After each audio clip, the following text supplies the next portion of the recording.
Thank you for joining me for another Hard Drive XL Hard Drive Rock and Roll Roundtable. It's your friend and humble narrator, Lou Brutus here. Dave Ellefson joins me, as does Frank Bello. Good to see both of you gentlemen. How are you? It's good to meet a live person.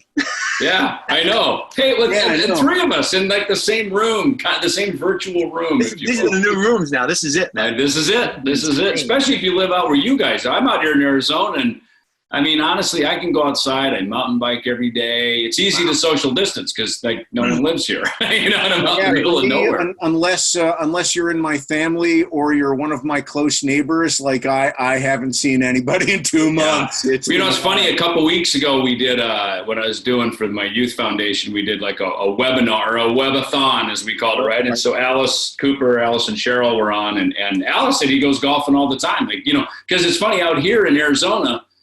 Golf courses are out, probably because the governor golfs, I'm sure. I think it was golf courses, haircuts, like man things, like, and they're still open. So actually, when I went golfing yesterday, I took my son, we went golfing a little executive course, really nice course down the street. And I got to be honest with you, it was nice. And it's pretty easy to social distance, Yeah. So, you know what the highlight of my week was? What? Since this whole thing began, I brought my son to the drive-through Burger King. That was a highlight. Oh yeah, because he wanted a burger, and I felt this kid's stuck in this house. This 14-year-old kid is stuck in this house for 2 months now. That's like going to the Capitol Grill in the old days, or Ruth's Chris, or exactly. Now it's Burger King drive-through. Yeah, it's just desolate wherever we are, wherever we go is desolate. Our main drag over here, the main shopping place. There's no traffic. There's nothing. Just zoom right in. It was crazy. I mean, you're in the heart of it, man. I remember when Frank, you and I were first talking when it was all going down right at the beginning. We did some podcast or something, and it was the same thing. I mean, you were just getting the homeschooling assignments from. So you're in like what, about 6th grade right now, right, or something, right? Yeah, my son's he's in 8th grade now. 8th grade, yeah. So I just finished homework with him because here's what happened. Here's my day. I can get up in the morning, do a little workout thing, do a little vocal thing, and I have to check my emails, not for Anthrax, not for ANA stuff, for homework. Homework, yeah. What are the teachers throwing at me today? Math, science, algebra. Let's get into algebra for a second. There's a whole new math. There's a whole new curve. They're teaching it different. I always sucked at math, but now I suck more. I'm probably only in 8th grade. Algebra is probably as good as I got. But I'll tell you one thing, Frank, that we are better at than even college students is geography. Yeah. Who knew playing the bass we would learn geography? Like, now we know where Zagreb, Croatia, and Sofia, Bulgaria, and these places, we know where they are. And it's crazy because sometimes the books are wrong. I said, no, and I have to correct them. And you don't understand it. No, it's not there exactly, but they put it in to make it general. And I get it. I'll let it go. But the teachers literally just throw me stuff. With the irony here being that everybody got into rock and roll because they didn't want to do fucking homework. Dude, I hated algebra. I'm like, I hate this. I know that's why when people are like, like people that don't play music, like oftentimes parents, oh, that's so good you're in music. There's a lot of math in music. Hey. I didn't get into music. I got into music to rock and roll all night and party every day. I didn't get into this because it's math, Speaking of which, I'm going to stop you right there, Dave, because before we got this started up, the three of us were talking about Kiss, and as I think back through the years, I believe that every conversation I've ever had with either one of you miscreants has at one point or another gone off the rails so we could talk about Kiss. Dave, if you'll begin, because I believe you were in touch with some of Bill Aucoin's family of late, and you need to set up who Bill is for folks. Yeah. So Bill Aucoin, manager of Kiss, and of course now, I mean, that logo is as famous as Casablanca Records or any of these things. Right? So he was the manager who, as I understand, saw Kiss at the Hotel Diplomat, New York City, about 1972-ish, early 73. He got them. He basically agreed to manage them and change their lives. He fine-tuned everything about their look and their image. And, just things like their show and, teaching them how to like videotape their performance, their rehearsals, things like that me and Frank just do like all the time, but like these are industry standards that he started because he came from a TV background. Well, he passed away about, 10 years or so ago. And so he managed Kiss, took them to their heights. He worked with Piper, which is the band that Billy Squier came from. Stars, which is another amazing band that I love, didn't have near the success. Bands, I believe. What's that? Angel was another Angel. band. Did he work with Angel? I can't remember if he worked with Angel. I think he did, yeah, and that was where Greg Giuffria came from. I saw them once. It was at the Garden in New York City. They opened up for Styx. It was either the Grand Illusion or the Pieces of Eight tour, but they were fantastic. And he had that great stable of bands. I got to see, was New England one of his bands? New England was one of his bands, which Paul Stanley, I only knew of him probably like you, Frank, because Paul Stanley produced a New England album, right? And those guys were really nice guys. When I was stalking Kiss in the early days as a fan, Paul Stanley just cut his hair. Remember he just cut his hair like a PA for that, The Elder? Is it The Elder? Yeah. I think it was around The Elder, For Megadeth, we had an album called Risk. It was the same thing. Risk was our Elder. Right. Well, he cut his hair like a DA, and I remember he played in New England because he was working with them. I don't know if he was managing or working songs with them or whatever. They were playing upstate, and we found out Paul was going to be there. Me and my stalker friends, we went up there, and I couldn't. My friend Tommy, he was so upset because he didn't know Paul cut his hair, and Paul had the rock star stuff. Of course, the rock star hair. And Paul looked like and I love Paul Stanley, as you know, but he looked like he walked out of Saturday Night Fever. My friend Tom was so distraught. He said, no! He literally went to Paul Stanley because Paul Stanley was backstage with like trailers and stuff, and he goes, "What'd you do?" Like he literally, Tommy had this high voice. What'd you do?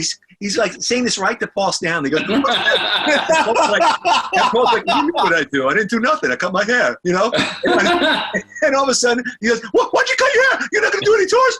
Yeah. Look, do you like it? And he's saying, and they're going back and forth. Tommy's arguing with Paul Stanley about cutting his hair. It was so great.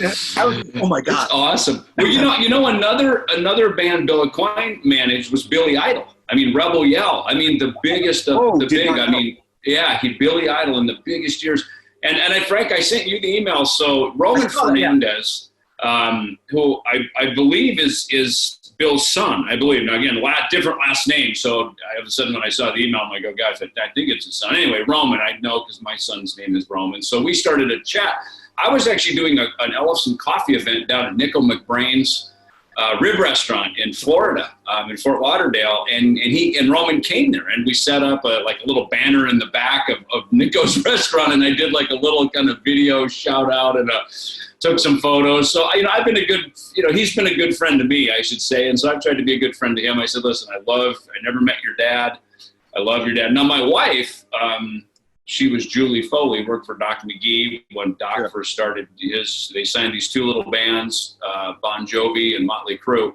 And Julie, before that, had worked for a booking agency called ATI. And they booked every band that probably the three of us ever liked. Every time I met Judas Priest, we booked them. Stars, we booked them. So Mahogany, Frank Marino and Mahogany Rush. I think we booked them too. It's like every band that in my record collection they booked. So we were just talking about that today. She goes, let them know I knew of Bill, So back in that day, Bill was quite the president. He was the Doc McGee of the day, which is funny. Doc manages Kiss now, of course. And I have some great fond memories just for me, because just so you know, the background in New York. Kiss lived in New York. All the guys lived here in New York. Oh, of course. And Bill Aucoin was managed, so on Madison Avenue, I think it was. So we used to go down there because we knew Kiss would have meetings at Bill Aucoin's management all the time. Right, yeah. But we were young, 14, 15-year-old diehard Kiss fans. My little posse of friends, we got together and literally took the Manhattan Express bus down there. It left us a block away from Bill Aucoin's office, literally right off so we would wait and freeze our asses off all day with these 6'4" guys coming down with big heels and long hair and suits on because we didn't know what they looked like. But until they came, so we were very privileged to have. So they basically looked like the Dress to Kill album cover. Totally. And you know what? They knew us at this. What are you doing here again? Paul would go. And Gene would just always go. Didn't I see you last night? You can't keep coming here because this is business now. You understand? you're a fan, and this is business, and I'll sign your autograph, but you can't keep coming here every day. I mean, it was. So dude, you got to do a shout out video for that coin thing, because I sent you the email, and you could like. That's what I was doing right before we got on. Sure. I was shooting a little video for it, and I guess you just put it. There's like a little Dropbox. You click a link and pop it in there. So sure. I sent it over to Eddie Trunk too. He said, "Hey, do you know about this?" He goes, "Oh yeah, I know all about it. I'm in touch with them." So grabbing the collective, the coalition, the KISS coalition. And Bill, every time he was with KISS and we met him, he was always a nice guy to us. He was always a nice man. He didn't look down on us because we were fans and stuff. He understood it. It was kind of great. Well, and it's one thing that I've always said, Gene in particular gets a bad rap from some people, which I never understood. I've seen Gene operate in public for decades. He is always one of the nicest people to fans I've ever seen, but he is very blunt. If he has time, he will give you every second of it. If he does not have the time, he will go, "I'm sorry, I don't have time anymore." And if he persists, he will go, "Now you are being rude. Please stop asking. I have no more time. I've already told you." But if he has the time, there is nobody better in rock and roll. And that's why when I see people talking shit about Gene Simmons, I'm like, yeah, hold on one second here, He's just a great guy. Gene is very informative. He's always helpful. With Anthrax, he's always been helpful. He's like a father image to us, and he brought us on tour. I mean, he's very close. Paul's also great. Ace played on an A&A song. So, look, we have nothing. And Peter was great also. So for me, those were my heroes. Without a dad, I tell you, those guys took the place of a father figure, like something to look up to. And because I didn't have a dad when I was younger, he took off. So they were very influential in showing me the way. Now I want to move on. Sure. I want to move on to some other stuff that you guys are doing, but one last KISS thing, since we've delved so deep already. Why do you think those guys have been able to persist for as long as they have? Because it's not just music, and it's not just stage show, and it's not just what their attitudes are, positive work attitudes. It's got to be a mix of things. So, Frank, you first. Why do you suppose KISS has been KISS for so long? The thing they instilled in me, I could just tell you from when I was a boy, what I saw, it was drive. They had the drive that said, "I don't care what you say, I'm doing this." And it said, "Look, you can do this too." Look, they were guys from New York. Let's face it. They were guys from New York that just made this thing in their head, and they made it come true. And for me, that was so inspirational. When I was younger, I said, I want to do that. These guys are where I'm from. If they can do it, whatever, I just want to do something like that. Something, take from this and grow with it. And they're still doing it. And they you know what? They never say die. And you got to love that about Gene and Paul specifically. Never, even Ace, though, Ace. Yeah. And Peter in his own way. But I just love that. Maybe it's a New York mentality. I don't know what it is, but I love the drive of KISS. Those two guys specifically, they're business, they're smart men. And let's face it, people don't give those songs enough credit. Those are great songs.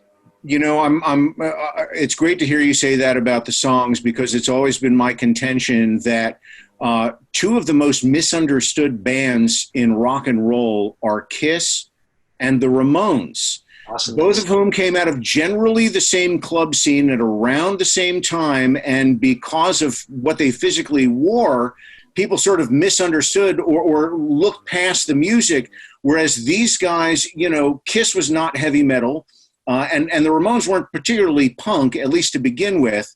They were really just playing amped up versions of the AM pop radio songs that they grew up on in New York City in the 1960s. They just sped it up and played it heavier. But that was just what they heard on the radio in the 1960s in and around New York City. So you are speaking exactly where I am from. Like that's the heart of, if you're actually the heart of me, that is me. I miss those days. I love those. I cherish those days. But that is where I think they created this great mold of who they were, and even today to do this farewell tour, whatever they're calling what's the name of this latest tour? The End of the Road tour. The End of the Road. This and do it the way they do it. I saw it in New York. I thought it was great. Look, they're all older. That's fine, but they're still pulling stuff out of the closet. And those amazing songs that I wouldn't imagine them to play, they're playing them. And for me, it's a big deal. And I saw this tour because I wanted to say goodbye to them at the Garden. And when they play the Garden, if and when that ever happens now with this thing going on, I want to be at that last show. I do, because they started me. That's the way I look at it. So respect. Yeah. You and me both, and Dave, I would like you to chime in on KISS as well. But I wanted to say quickly to Frank, the second concert I ever saw in my life was February of '77 at Madison Square Garden. KISS had said, we're not playing the Garden in our hometown of New York until we can headline it and sell it out clean. And so on the Rock and Roll Over tour, my cousin Tommy and I in the green section of Madison Square Garden. Oh, I love still it. One of the greatest fucking nights of my life. And Dave, you saw KISS on that tour was it Minneapolis, like the week before? I think it was February 6th, and I just went and saw the tour as well. In fact, Frank, you and I, we played Chicago Open Air with KISS. What was that? 3 years ago, right? And it was before they announced the end of the road, and they were great. And I mean, I remember specifically just going, God, Gene is really singing and playing great. I think he'd been out doing the Gene Simmons band, and I just noticed, man, he's playing great. Front of house, his tone was amazing, and then so, they come through Phoenix here on the end of the road tour. I go down. It was kind of toward the beginning of the tour. And I go down and I buy a KISS shirt that looks like, basically it's the Destroyer album cover, which was my album. That's the album that got me into KISS. And of course I went back immediately, KISS Alive, all the way up to the beginning. And then I saw him on the Rock and Roll Over tour, and I was 13 years old. Met Center, Bloomington. Next door was where the Twins played, which is now been leveled in its Mall of America, right? It's a historical reference, right?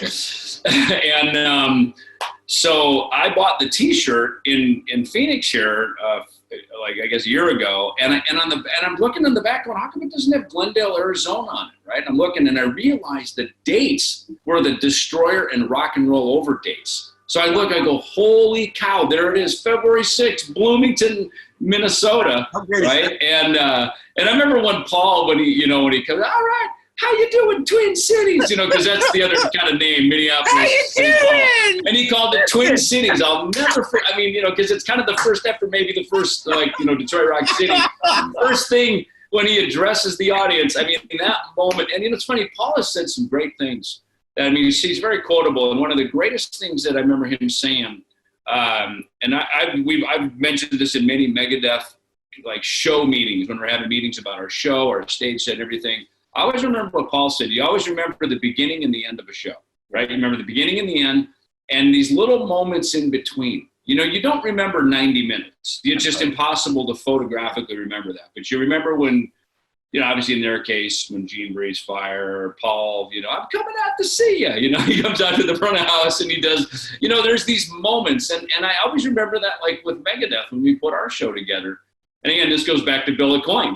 He taught KISS, hey, record, film yourself so you can look back and criticize and critique your show and all this kind of stuff. And, so again, and just how about putting the picks on the mic stands and all these little KISSisms that so many of us carry through. And the sharpshooter. And the sharpshooter that Gene Simmons is, as a true sharpshooter. When we went to our quick story, Dave, I don't know if I told you this before. I used to watch every KISS jam, whatever they did on stage during that tour. I made sure I was watching every little thing because I'm pathetic. And I had to watch everything. So I stayed at the soundboard for one of these days. And Gene, of course, grabs a look. And he goes, Frank Bello, what are you doing here? And I'm just watching. He just goes, okay, you can stay there. But then he proceeded and Gene is, I'm telling you, sharpshooter. He threw this pick, man, I swear to God, right between my eyes. Dude, he goes, I got you, huh? I said, yeah, you got me. And that was my way to get out. He wanted me out of there. So, exactly. By the way, Frank, you do an excellent Gene Simmons voice. You do. You do really, he can have a whole really Gene well. and Paul argument right there. Just between himself. Quick guess. We were going to go on Stern one day and have an argument. We were trying to set it up, and I think something got mixed up. We were going to do an argument. He was going to do Gene. I was going to do Paul, having an argument and going on as them. The pseudo, it would have been hilarious because we had to beat my pants. Yeah, we would have had some fun on that one. Dave, you were wrapping up your KISS thoughts, though. Yeah, sorry. Yeah. So that's, I mean, look, it's funny, for as big of a fan as I was of KISS, and they were the band, it started for me, Bachman Turner Overdrive, I think it was the first band. Then it was KISS, and then it moved to Van Halen. And, and then after that, you kind of stop having a favorite band because, again, I became a musician myself and started playing even semi-professionally as a young teenager, and I had my own band. So now you're kind of listening to everything, Montrose to Black Sabbath to, you start liking a bunch of bands.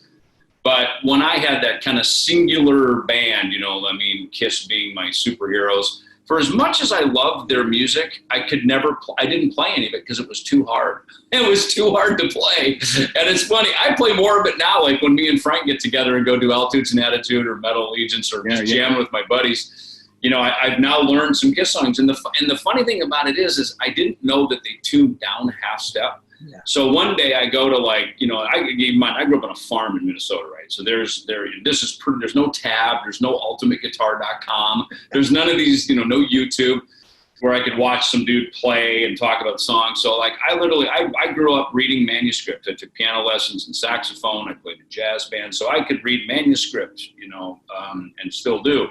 So when I bought my Kiss Destroyer piano vocal acoustic guitar book, right, it was tuned down a half step. It was in E flat. And I'm going, but my bass only goes to E. Hey, check this. Is this what you had? That's come on. I got one signed by I keep it at my fucking desk at all times. You never know when you'll get it. You never know when you'll need it. Oh, open it up. I gotta just check my memory. Like just whatever. Probably Detroit Rock City. Flaming Youth. That's right. It was the first. Here, let me see. I gotta see because it's. You tell me where you tell me which one you want. Anyone. Look, did go to Detroit Rock City because we know that, right? Because we played in probably C sharp is our tuning. Yeah. Right. If we had to play it here, we'd probably play it right here. Yeah. So let me just see something. Catapulted through the windshield. See, it's in C. They have it in C. They have it in C. Wow. Right? Yeah, C. So no sharps or flats, which would be here. Yeah. Which it's not. It's here. It's C sharp, right? C sharp. So again, the way they transcribed it in there, I'm like, but that can't be right because I know music, right? Yeah. It can't be right, Frank. No, I think you're right, David. There's no way. See, so Lou, hence my problem. I couldn't play any Kiss songs until I was in my 20s. Lou, I love that. That is so awesome that you have that right there. It's so right. I keep Kiss paraphernalia around me at all times because. Dude, I am so glad you had that there because I've been telling that story for years. And people probably like, what an idiot! This guy's like a Megadeth. He's a musician. He's got platinum records and he couldn't figure. But I'm telling you because again. This is, again, pre-Alice in Chains. Nobody tuned their guitars down, right? And, of course, it would take me many years to, like, the P-Cells album, we tuned down a little bit. Euthanasia, we tuned down. So then and, of course, I remember when coming home off it was Megadeth. We had just the very end of the Rust in Peace tour in Europe. Alice in Chains was our opening band for just for a few shows. And I remember coming home.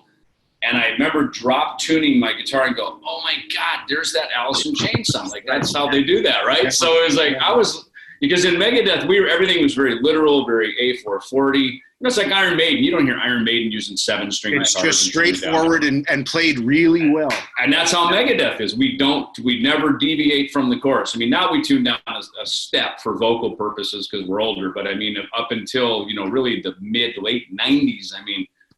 Don't ever touch the tuning. I mean, it was, it was weird because even in the 90s, I mean, of course, the Sabbath thing back in the early days, but then King's X got me into a lot of lower tuning and all that stuff. Like, they used to do a lot of, like, C sharp stuff, not C sharp, but half step. Yes! My Kiss Cola. Again, Destroyer. I can't even drink it. How is it? Have you ever tasted that? I never have, and I never will because I'm never going to open it. That bottle is worth $100 right now. You should have it signed by Gene. Gene would be happy to sign it for you. Rocket Fizz. We know, so it's so funny. So back to Roman. So Bill Aucoin's son. And by the way, then I'd love to talk about your own careers. Sure, so, yeah. But let's wrap up this. We talk about them all the time. Let's talk about something different. But it's funny, on Instagram, Roman Rocket, he's got the most killer, dude. He puts up these classic, great old black and white photos of stuff. In fact, I even saw on the Kistagram, which I think is their Instagram, some really just great old pictures. So, it's funny, Lou, so you and I, we saw them in Rock and Roll Over. So from the Destroyer to the Rock and Roll Over tour, it was the same stage set. they didn't change their costumes. They didn't change the all states. the It's same. like they just rolled right through one whole tour. Swapped out about four songs from the set list, and Is that what it was? Yeah. So it was the Destroyer. And I did not know that. Of course, I bought my T-shirt I bought outside the arena, which now I know was a bootlegger. Shrunk and fell apart after one wash. And my tour program that I bought, I think I bought that inside. Those were real photos. But what an education. I mean, so now you know where we learned our tricks. It's funny, speaking of Kiss shirts and stuff like that, going through my clothes the other day because I have nothing else to do. So I'm going through my old Kiss stuff. Funny, why are we talking about this? I'm pathetic. I found my original, remember Eric Carr's first show at the Palladium in New York? That was, my cousin Chris won a pair of tickets for that, I think from WNEWF, Scott Muni at NEWFM New York. Yeah. Absolutely. I found that shirt. I couldn't believe I found it. I remember I wore it in front of, because I was friends with Eric, and I loved him. He's a beautiful man. Eric was a beautiful person in every way. Heart, great drummer, everything. God rest his soul.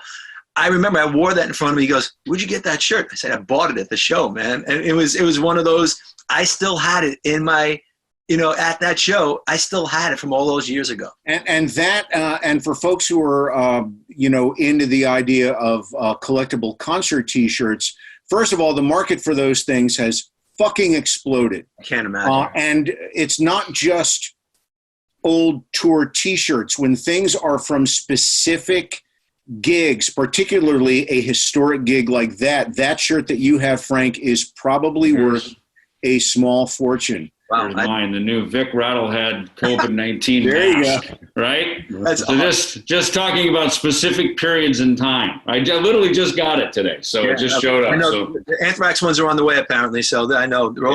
So now we can go to the mall. We can. I tell you, not you. Don't you? I would love, but not me, but I would love to give it to some of the nurses because my cousin's an RN here, and they literally had to buy their own. They had to buy 1,000 of their own, and a couple of weeks ago, and in the Bronx, they had nothing. These poor people, and they had literally put their money together and bought 1,000 so they could be protected. And that's how crazy. That's just New York right now. Yeah. It's better now, I think, this week, but a couple of weeks ago, it was pretty ugly.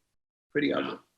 Now, with everything that's going on, there have been obvious questions, I think, that everyone has been asked in interviews, but both of you guys have a whole lot of things going on, and you certainly want to, further them. So when you get up each day, Frank, we'll begin with you. I mean, what's your day like, and what are you trying to get done, and what are some things that you cannot do other than the obvious, like you can't go out and do a gig? Yeah, the good thing, let's go with the positive first. The good thing about being home, family, right? And with I have a 14-year-old son. My wife is home. At home working now, so which is fine, right? So I try to give everybody space, but at the same time, get together at dinner and lunch and stuff. Yeah. My son, I told you about, I have to help him with his homework. So there's so much being thrown at us because the teachers just aren't ready for this. They just aren't. So that's part of the day. That's a couple of hours during the day. And that, by the way, I want to make sure people understand, that's not a knock on teachers. It's not a knock. There's no infrastructure built, so it's very difficult to figure this out as they go along. I love teachers. You have to understand, I respect and love teachers in every way because I talk to them all the time. Because I'm usually crying, what the hell is this problem? I call them back and say, how do I do this? And they have mercy on me and give me a video. They send me a video. So I love the teachers I work with. Yeah. But I didn't expect to be thrown into this because, look, let's face it. They have to teach him, the new things. So therefore, I'm the teacher, putting it through for the day. And I'm just not good with that. I'm getting better. But long story short, I want to get back to my guitar but there's things you have to do. My wife's working all day. So that's my story. So I get my emails from the teachers in the morning, breakfast, play a little guitar, warm up vocals, make sure all that stuff is done, yoga, blah, blah, blah. Yep. And do the homework. And then I'm learning how to record here. That's the good thing about it here, Lou. The good thing about being home, I'm experimenting vocally, songwriting wise. Anthrax we're writing that stuff now, so that's kind of cool. A&A, I'm writing some solo stuff. It's just a lot of writing right now, so it's a very creative time. But I'm not bored. I have to be honest with you. I'm not bored. So I'm just trying to keep busy. Yard work, I suck at. I suck at, you guys just talked about your garden being, the outside being done. Yeah. I'm the old school Italian that has to do it himself. But I'm pathetic, dude. My all my bushes are cockeyed. I can't do it. My guy just finished. I'll send him over. Yeah, send him over. He just finished up. No, the guys won't come over here. They're all afraid. I don't know. So it's a weird vibe here. So it's a little different. Now, Dave, same thing for you. I mean, walk me through your day. And again, you in particular, I think the last 5 or 6 years for you, you've always been a busy guy and somebody I respected for a great work ethic, besides the fact that you're, really great at what you do. But it seems to me you have really amped up your game the last several years in terms of not just your music game, but your, peripheral projects game. I don't know if that's a fair way to describe it, but you're a busy guy. So how are you dealing with it all right now? Yeah, and thank you. I appreciate that. And I guess I think the thing of it is look, you can just be busy spinning your wheels, and all that does is just takes time away from probably more important things, which is family and friends and that. And it can be a distraction. Or I like to try to put everything in the bucket of, is it productive? And productive means not just for me, does it benefit anybody else besides me, because these things do take time. But yeah, I mean, look, between the record label, coffee company, I launched this David Ellefson Youth Music Foundation back in 2018. And it's so funny because, and I've got a partner. Tom Hazard has been a good partner for me to just be a sounding board. He's collaborative. He's not musically involved in everything that we do. Like me and Frank, we do that separately. And obviously Megadeth stuff, we do that separately. But it's just, it's good to have somebody who's a sounding board. And I think all of us, this is a business where you need a cheerleader. You need someone who's at your side, whether it's a manager, an agent, a trusted friend. Some people, it's their wives. So you need to have somebody like that who you can, who can really be your cheerleader. And Tom has certainly been that person for me. So I'll certainly give him, props in that area. But, I think what happened this year, ironically, we just did this, tour with Megadeth, Five Finger Death Punch, and Bad Wolves across Europe. And that was, of course, Dave coming out of his throat cancer recovery, and that was successful, and he's through that. And then our next thing was to be getting in the studio to record a Megadeth record, and then that was right as the whole pandemic came upon us. So we're now just starting to, schedule when we hope we'll be able to get in the studio and get that going now. But in the meantime, I kind of always have sort of a plan A, B, and C in my back pocket. And I've just learned I had to. There was years ago, 2002, Megadeth broke up. It disbanded. Dave, called up and he just said, look, I've got to walk away from this. And, I had all my eggs in that one basket. And that was a season of our lives. Frank, you probably may have been in a similar situation. Sure. When you start these bands, we work so hard. You can't have any distraction. There is no time for solo records and coffee companies. You can't. It's all in. You are all in. Time for you. You have to, yeah. So for almost 20 years, from the day Dave and I started Megadeth in '83, and that kind of ties back to our earlier Kiss thing about that work ethic, and Dave and I, there was no plan B. And there was never a plan B from the minute I picked my bass up at age 11. There was never a plan B. And I'm a reasonably smart, educated guy. So, over the years, I got more educated, I think mostly just because, I finished a college degree. I did a year of seminary. I just explored things. It's like, I don't know, what would this be like to go down these alleys, And I'm glad I did, because I think every time you sort of seek higher education, it just, your mind thinks differently. You think broader. And I like that. I just, that's something that I need, in my life. But, this year, the David Ellefson Youth Music Foundation, all of a sudden when schools were shutting down, Tom called me. He goes, man, let's start giving some bass lessons. Like this is getting real now. Like kids are going to be out of school. They're shut down. He goes, let's think back to when you were a kid. What would you do? And I was going to go, grow up in Minnesota. I'm going, snow day. Yay. I can sit in my basement and play bass all day, Yeah.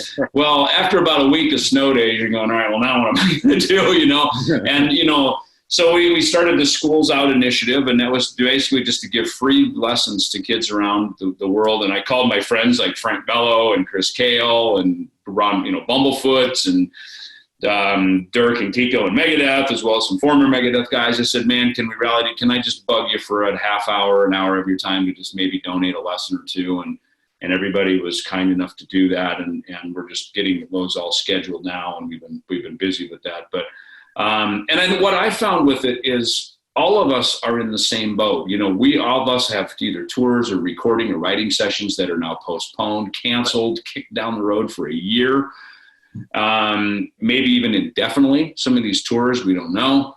And so what I found is that when we all got into action, helping somebody else, we suddenly you stop thinking about yourself, and suddenly your problems get handled when it's like that. It's like putting the puzzle together and you're frustrated. Then you walk away to get something to drink and you come back and you find the missing piece, Right.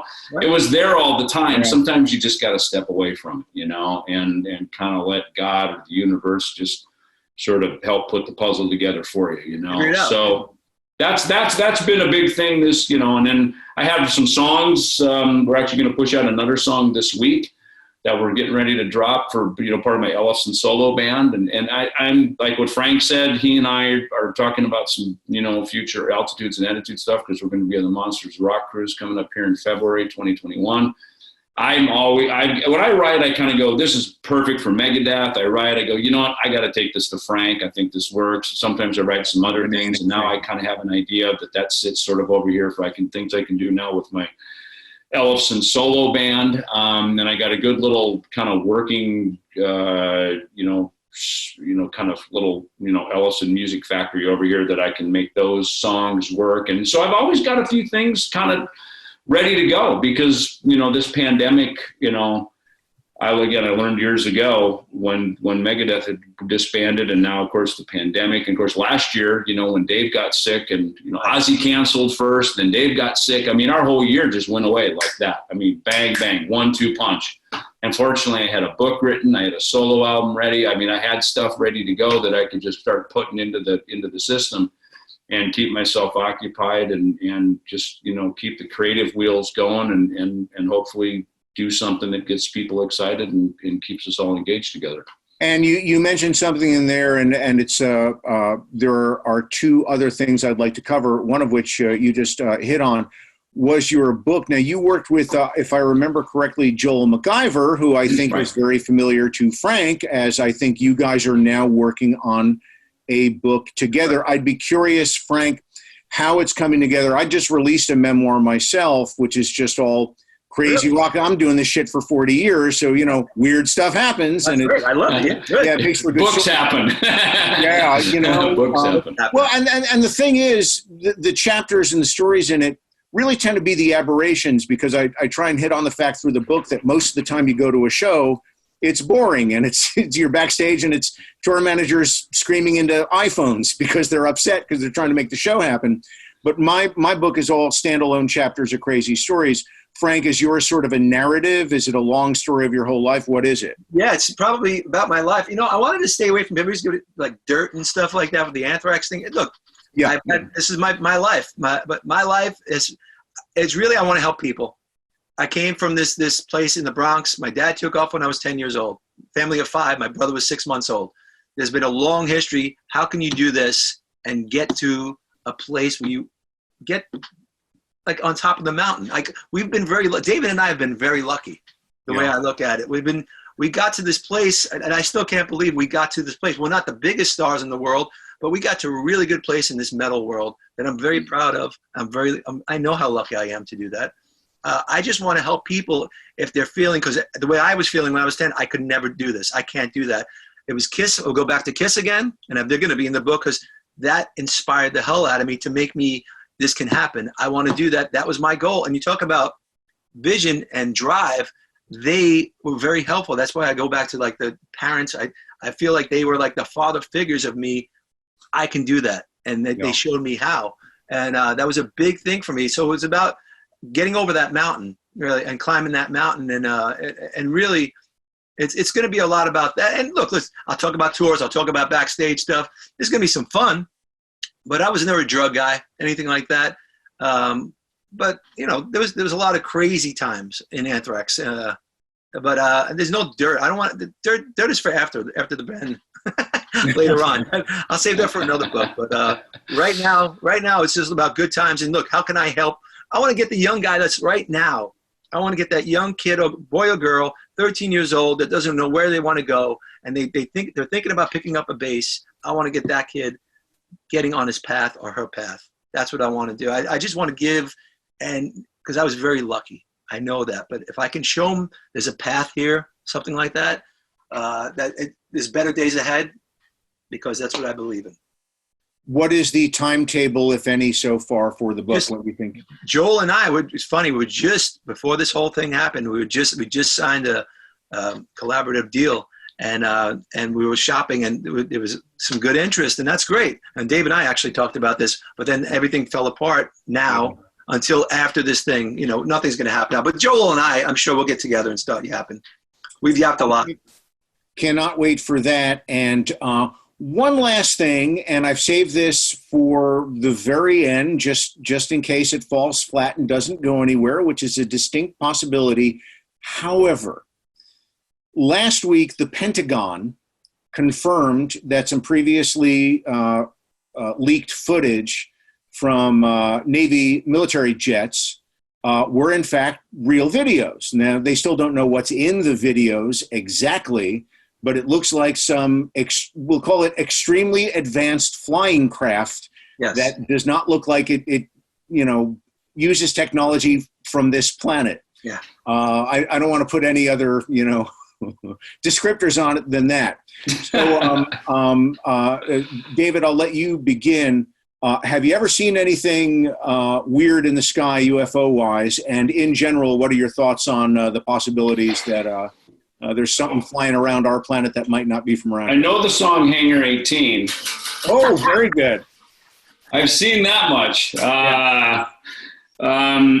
You ever see anything strange? Shameless plug. That's why I invented this bass, was to play Hangar 18 live on the Rust in Peace tour. So anyway, available at jacksonguitars.com. So I learned from Gene. Okay, anyway. So, which is funny. Hangar 18 was actually a Nick Menza thing, because I think he just used to wind everybody up, about the alien stuff and all that. I have not seen anything here. However, I will say this. There was my friend Steve Conley, who played with me in F5, now plays guitar in Flotsam and Jetsam. He and his girlfriend were telling me one time they saw there were this formation of 5 lights, like as big as there's a big mountain right in the center of our town, Camelback Mountain, which is kind of the which would be sort of that Mulholland Drive or something of Hollywood or something, right? So big mountain, and there was this formation like that over top of it, flying slowly across over the Phoenix, floor of the kind of the city, right? And then all of a sudden they just sort of vanished and took off. Was this part of the famous Phoenix Lights? Well, this was probably 3-4 years ago. And in fact, now that you mention it, I'll remember one other thing. I flew home at night. So driving in the Phoenix Sky Harbor here. So I was driving east on, it's the 202 freeway, right? And so I was driving east, and then it connects to the 101 north.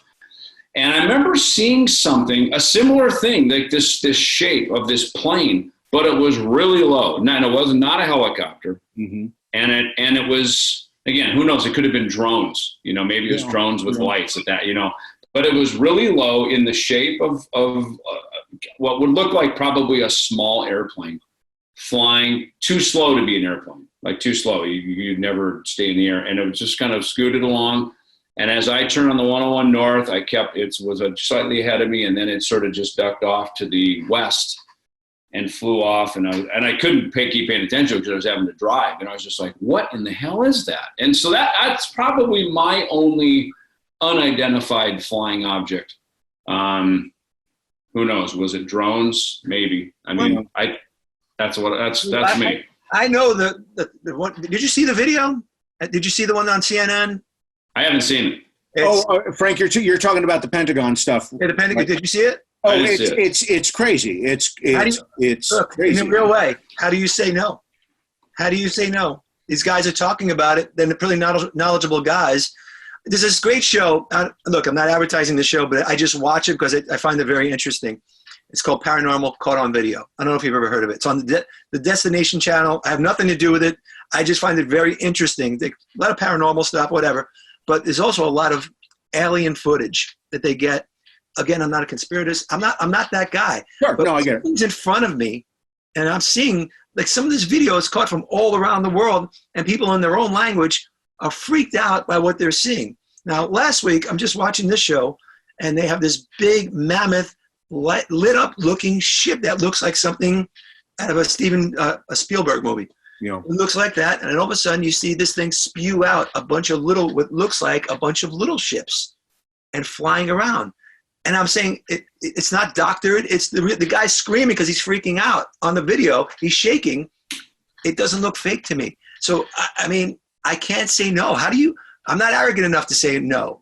So I have to, and look, to tell you the truth, for what's going on, I want to believe there's something else than what we have.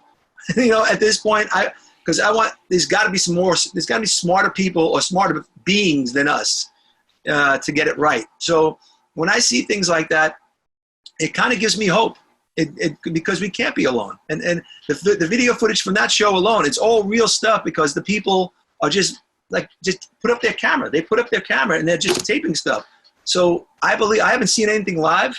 I've had a couple of paranormal things happen, but I believe. I have to say, just because why not?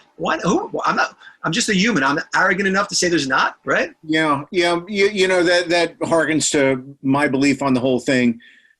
The universe, all of it, is so big, and there are so many Earth-like planets, trillions. If anybody thinks that we're it, they're out of their fucking minds. There you go. It makes no sense, though. It makes no sense. That's all. This can't be all there is. Because number one, I want more. Number one, I want more than this. Yeah. Look, life is great. Happy to be alive. Blah blah blah. But I want to know that there's something else that is smarter than a lot of the human beings on this earth right now.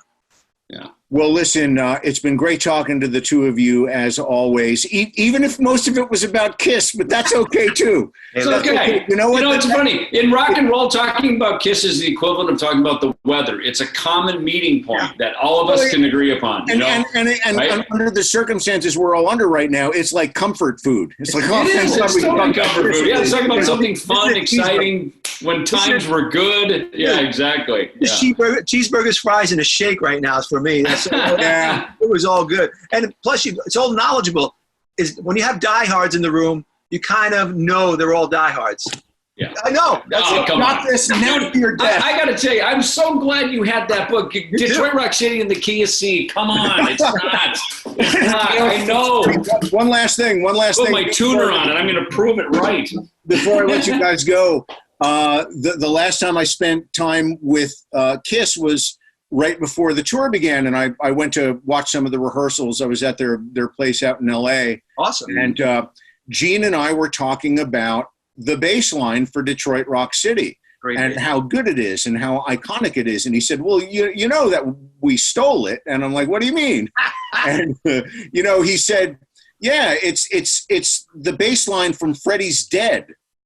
Do-do-do, do-do-do, do-do-do-do-do. And I'm like, how did I never figure that out before? You know, that is such a, it's funny. So I listen to Destroyer now because of Bob Ezrin and, then becoming a fan of his production, especially the Alice Cooper records. I mean, when you listen to Kiss, when you listen to Destroyer, it could be an Alice Cooper record, especially like the little pipe organ, the little circus organ. No, it was very much taken from the mold of what Bob Ezrin had done with Alice. And I was just thinking about this yesterday. I was listening to some old Alice Cooper, and Bob would come in and say, listen, you need a nice soft ballad.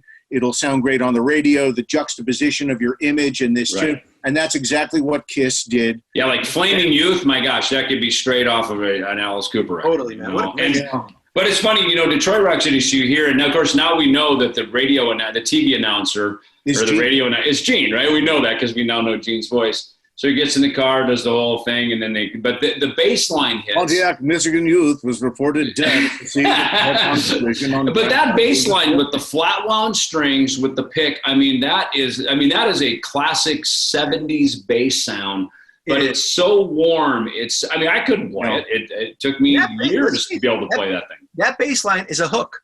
It's a Oh God! It's the best part of the song. absolutely. It's the best part of the song, and look for the it. song has many great parts. That just happens to be the best one. It's Well, you've been watching Deconstructing Kiss, Detroit Rock City.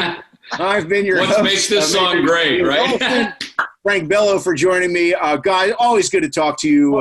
Thanks, Lou. It's good to hang with you, man. We're a homeboy from the tri-state area, so that's always extra fun. But you guys are absolute legends. And boy, oh boy, you know, I think the best part of talking to you guys is you're still just fucking 13-year-old music fans, you know? We are. That's what keeps it fresh. I'll see you again soon. Thank you so much. And Hey, see you, Frank. Take care, Lou. Bye. Be good.